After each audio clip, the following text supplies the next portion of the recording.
Ken, good evening. Evening, Andy. Hello, Ken. God, I'm tearing my hair out and I haven't got any of it, so... Cool. I'm so angry and frustrated with Ollie Solskjaer. He's cost us that semi-final tonight. Why? Because whether by luck or not, 3 or 4 weeks ago, Lindelof gets injured, Bailly comes into the side, we play with pace at centre-back, neither Maguire or Lindelof's got any. We play higher up the field, Maguire looks better with pace at centre-back at side of him, we look a better team. Bailly's probably been the best defender on the field and arguably man of match in the last 3 games. What happens? Lindelof, as soon as he's back, we ship Bailly out to the bench. We put Lindelof in. We're stuck with 2 slow centre-halves again. We let 2 bad defensive goals in from set pieces. We've got McTominay and Fred protecting so that Maguire and Lindelof can sit deep and not worry about the ball in behind. What on earth makes Solskjaer think he's an elite manager when he drops the best defender and quickest defender to put Lindelof back in at side of Maguire? I think the fact that it's if this was a league game against City, he probably would have started by. It's the fact it's a cup game. I think managers. Do you think so? I think managers' brains kind of turns a bit mush on He cups. needed to get to a final, Jay. No, I'm not disagreeing with you. I'm just saying that look, he wouldn't have played if this was Man City in the league. Would he have played Henderson? No. But managers do this. Managers make changes, and they see this as a look. We saw Jose last night with Spurs. Right, they played Brentford. That's the strongest team Jose could have put out. The strongest possible team. He wasn't messing about. He wasn't giving it was the Joe Hart an opportunity. He wasn't giving Bale a chance. He went there with his strongest, and he went, we're going to make sure we get this over the line. Man City. What's Bailly thinking? The performances he's put in the last 3 games, and he's back on the bench as soon as Lindelof's He'll have to explain that. And, when managers make calls like this, and it doesn't work, they are open, and you're making your point very well. They are open to criticism. The other point is, Jason, as well, I'd like to ask you, not long ago, Solskjaer were moaning that we were set up to fail because we had to play 2 games close together. We've got 5 subs on the bench tonight. It's the 87th minute before he makes a second sub. That's not changing things. That's not an elite manager that changes things. Yeah. Ken, let me an ask you. elite manager changes things. Ken, do you see progress under Solskjaer? 1 step forward, 2 steps back. Well, that's a no then. That's a no. Okay. Do you think United are genuine The contenders? big matches, In fact, you've gone backwards, according to you. Yeah, you say United have gone backwards. Favouritism. Is that 2 steps forward, 2 steps back? The last 3 or 4 games, we've played some fantastic football. We've looked good. But then as soon as his favourites fit, he's back in the team. And we look awful again. Yeah, I think we're hanging on. We're defending at Old Trafford to get to a final. We spend 90 minutes defending. Ken, let me ask you just quickly, because you said 1 step forward, 2 steps back. That implies you think United are going backwards. Is that what you mean or not? Yes, I do think we've gone back. You think United are going backwards now, even though they're second joint top on points? The second in the league because the other teams up there have had bad injury problems and we've been lucky that way.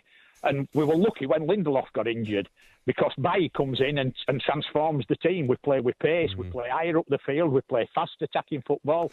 What happens as soon as Lindelof's, we don't know how fit it was, but as soon as he's back, he's in and Bailly's on the bench. What's that say to people like Van der Beek and others? Don't matter how well you play when you come in, you're not going to get him once all his favourites are fit. Ken, listen, thank you for your call. Very nice speaking to you. Thanks so much for your time. Cheers, Andy. Cheers, James. Ken, the United fan. He wasn't happy, was he? No, he's not. No. I hear what he's saying about Bailly. He does give United, when you've got a defender playing alongside someone that's not blessed for pace. No, it's true. He gives you so many options, and United look better going forward. They look better coming back. You make up for the deficiencies of players around you. You do surround slower players with pace. That's something that the managers tactically will set up with. And just, managers do this. Well, it's not like managers make strange decisions in cup competition because all of a sudden But it's a huge game. I mean, you made the point earlier about you'd rather win 3 points the weekend than get through this. I think when you're in a semi, I think that is as good a 3 points to get into a final. I think it is. I think it's right up there. I don't know. But going 3 points clear of Liverpool is bigger than but I think it's getting to a final. But I think tonight's game is right. Beat City. No, it does. I know. It's very. It's not like going out to in the second round to a first, a championship club. You think, do you know what? I'd rather say this is a semi-final. Yeah, I get that. I get that. And I hear what you're saying. Right, let's go to Stuart, who's a Man City fan. His team were good enough. Hello, Stuart. How are you? You're right, lads. Stu. Apparently there's a breaking news tonight that Ole Gunnar Solskjaer is going to sell his 5-bedroom house and buy a semi. Stu enjoyed it. Stuart, we didn't hear what you said. What did you say? Stu enjoyed it. Say that again, Stuart. I said... there's no way I'm going to let him say that again, is there? Don't be silly, Stuart. What are you phoned up for, Stu? Just in regards... I thought Ruben Diaz was outstanding tonight at the back. Really impressed with him. I mean, I think United spent 80 million on Maguire. We got this guy for 60. And we seem to really seem to haggle out over the summer for a centre-half. But this guy tonight, it's the first game when I thought, he looks a real deal. I don't like to give credit too soon on players, but tonight he really impressed me. He's an organiser, he's a shouter, he's a talker. He's not a Vincent Kompany. He's different. He reminds me a bit of John Terry. He's not quick, but he reads a game well. And he's got that sort of old-school sort of centre-half look about him. But we'll see. It's still early days. We'll judge him at the end of the season, but he was very impressed for me tonight. I felt that performance tonight was for Mike Summerby. I was a little bit moved seeing him tonight. He's clearly upset the guy. That's very moving. And he was for Colin Bell. And for all the fans who say Manchester City have got no history, well, Colin Bell proves it we have. This is a guy who won... Who says that? Who says he's got no history? Well, a lot of rival fans say because we've only got history since money. I've had to put up with that garbage as well.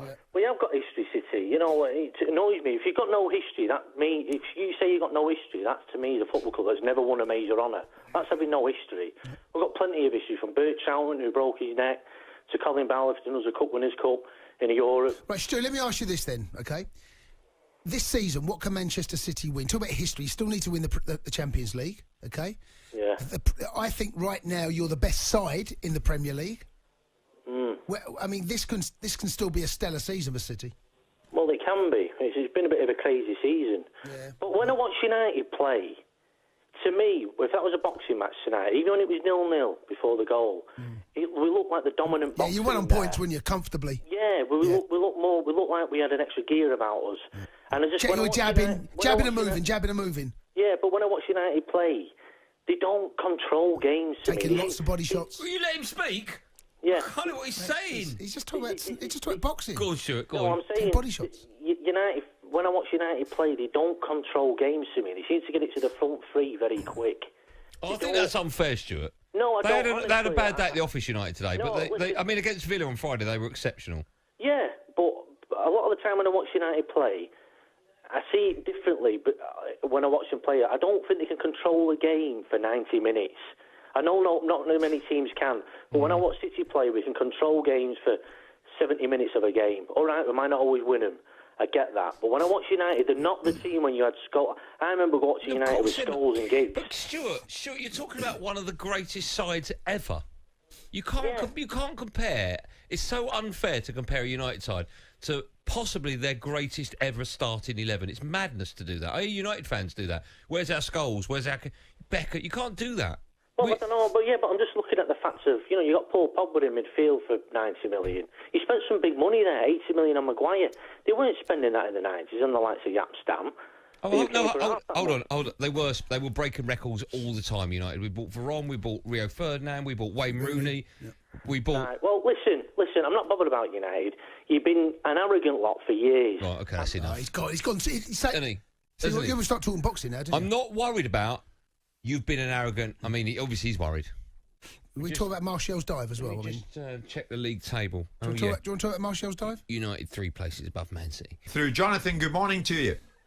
Morning, guys. Regular caller. I think I phoned yesterday when we were talking about Colin Bell. We know you, Jonathan. Good morning to you, mate. Literally, I'm not coming on blowing smoke up Mr. Jordan's backside, but got to agree with him. I text my mates yesterday at half-time, men against boys. Every time we played them, men against boys. And then I've got all my mates coming back saying, why don't you get behind the team and support them for once? What? I'm going to turn around and say Lindelof's a good defender, that Fred's a midfield player.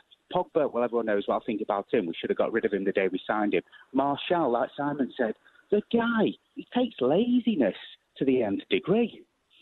All I can say is, if we get a point against Burnley, we go top of the league. Well, that's what I was going to say, Jonathan. You're joint top at the moment. Yeah, but if that isn't a false position, I don't know what is. We are a million miles away from Liverpool. Jonathan, you've only lost 3 in 16. Right. City didn't even turn up last night. They literally had us men against boys, holding us off like rope-a-dope. But this is the same Manchester City who did a serious job in Chelsea last weekend, Jonathan. Are you not prepared to cut Ollie any slack? Are you totally in the Simon camp that Ollie is not the man long-term? I'd defy anyone to get a performance out of Pogba, Fred, Martial and Lindelof. OK, Jonathan, listen, thanks for that. Good to have you on again. Lee, a Manchester United fan. Lee, are you going to attack Simon? Where are you coming from with your thought? Yeah, I am going to back Simon. I disagree with the guy previously. No, I said, are you going to attack him? You're going to back him, are you? No, I'm going to back him. I'm going to back him 100%. My question to you, Jim, is if the vacant position at Man City, Liverpool or Tottenham was available now, would Ole Gunnar Solskjaer get the job? And the answer is no. Not in a million years would he be able to manage any of the other top three. Therefore, why is he managing arguably the biggest club in the world? I love the guy to bits. I've been a United fan since '72, but he's there because of Woodward. Woodward's the biggest problem at United. All the United fans know that. And United, if you think about it, when Mourinho wanted to get rid of Pogba, who backed who? Woodward backed Pogba. Mourinho went off. You've got a world-class manager there who took it to second place and won the Europa League, and he chose Pogba. He made a mistake, and it's Woodward and Solskjaer that should be going. And all the fans know Woodward is an absolute joke, should never be a chief executive. He was a sales guy. But you said there, Lee, that Ollie should be going. Yes, yeah, he's not good enough. As much as I love him, he's not good enough. If you've got Klopp in charge, Lee, you're joint now top. with the group of players, it doesn't matter. That's more by luck than judgment. What do you mean it doesn't matter? Of course it matters. Of course, look at when we went out in the Champions League. He should have took Fred off, but he didn't. Yesterday, he got a yellow card. He should have took him off. His tactical decisions are not up to scratch. Any one of those other managers would have made the right decisions. And I'm sorry, he keeps playing Lindelof. Yeah, I agree. Why are we playing Lindelof? The guy just couldn't, Martial couldn't. But Lee, I'll just remind you of something. Manchester City haven't won the Champions League under Pep. No, I know they haven't, but we have in previous history. And, I mean, let's talk about Rashford. Everybody goes on about Rashford, this world-class player. If Rashford was to score 50% of the shots that he had, we would be way out there. The guy couldn't hit a barn door.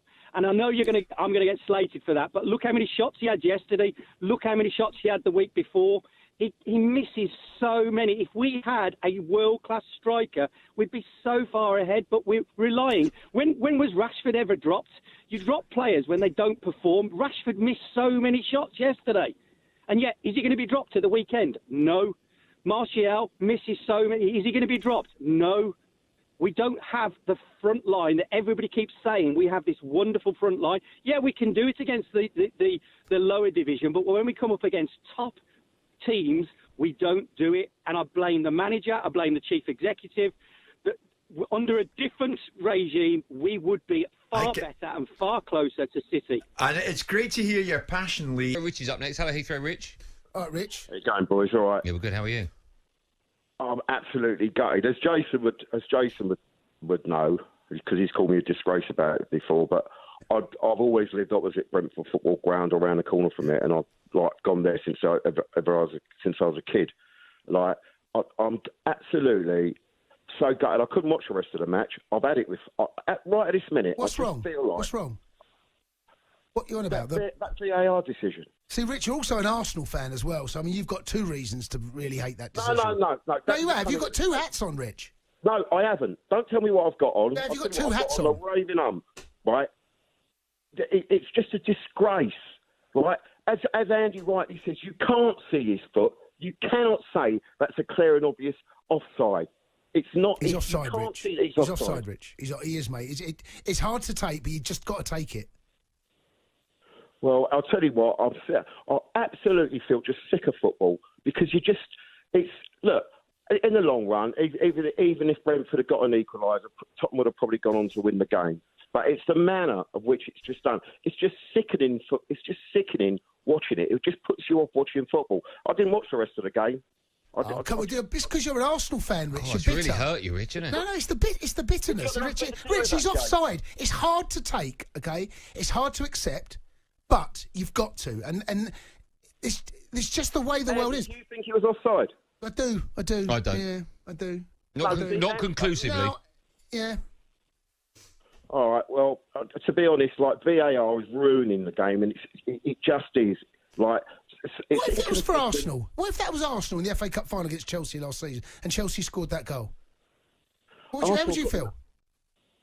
Well, to be perfectly honest, I can't see that he's offside. No, answer the question. If that goal was given, and then VAR, if that goal was given and VAR, they let us say, God, look at the lines there. Look, his knee is close at the goal. How would you feel? VAR doesn't conclusively show that he was offside. So whether it's Arsenal or anybody else, well, the lines, Rich. We got as much as it kind of takes it away from what the football that we know. But you can't see his foot on the lines. You can't see. Here's the thing: you cannot see the body part of Sissoko and the body part of Tony. You can only see the body part from behind the goal, which shows you that his foot. But that angle, hold on, that angle behind the goal doesn't have the lines on.